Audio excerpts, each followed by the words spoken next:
G'day AFL footy fans for round 5.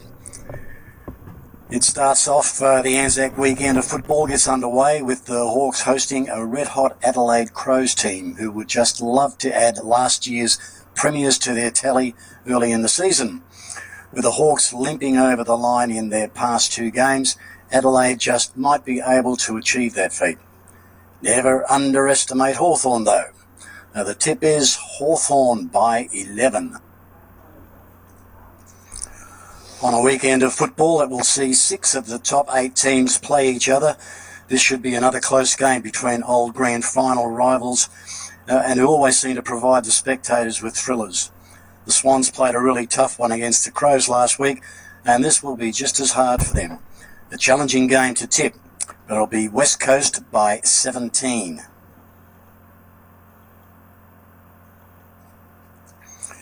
The Kangaroos are the only undefeated team in the competition, and it will take a form reversal and improved performance to tip the Suns to win this one.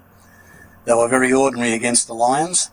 Conversely, North played very well against Fremantle and looks a little better in attack. But teams have to lose eventually. Can North dodge a bullet this week or fire one? Gold Coast by 8. The Doggies are having to cover some serious injuries to a couple of key players, but should be good enough to stay on the winning track against an ever-improving Brisbane. The Lions showed a lot of effort last week and it was rewarded with a good win at last. This will be a tad harder, so it's the Bulldogs by 28.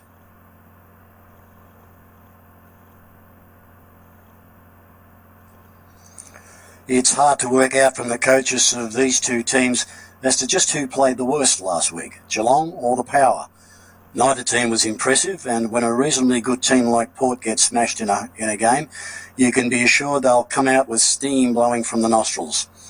At home, in front of those Power maniacs, the tip is Port by 19. It's hard to see how the Saints have won just the 1 game so far, considering their form. The same might be said for the Giants, who have won 2, last week being their showcase game. Expect a really tough match here, and if the Giants want to make a statement, then they will have to put St Kilda away before the start of the last quarter. It's the Giants by 20.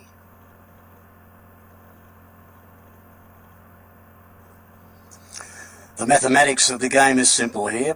One of these 2 teams will record its first win of the season, and no, it won't be a draw.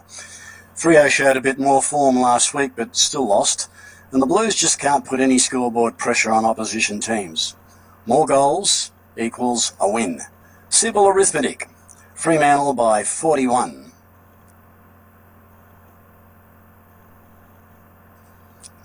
Meanwhile, back at the MCG on Sunday night, the Tigers eventually have to find some form, but their ball handling errors leave a lot to be desired. While the Demons are prone to make some classic turnovers as well, they are at least winning a couple of games. The crowd will like this game because it will be close, and it's time the Tigers had a bit of a bite. So it's Richmond by 6. The annual Anzac Day game at the MCG with Collingwood playing Essendon. The Magpies will need to man the beachhead bunkers because the enemy is about to charge their gates. The Bombers continue to play with nothing to lose and have been competitive enough to win 1 game. That's as many as the beleaguered Pies, who promised a lot pre-season but have not delivered. In their current form, it's hard to see Collingwood actually winning this game. But stupidity prevails, so it's Collingwood by 12. Okay, let's review round 5 selections.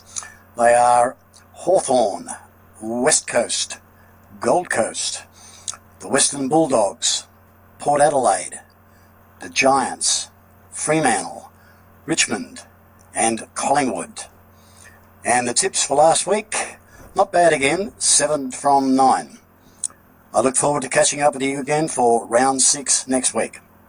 Bye.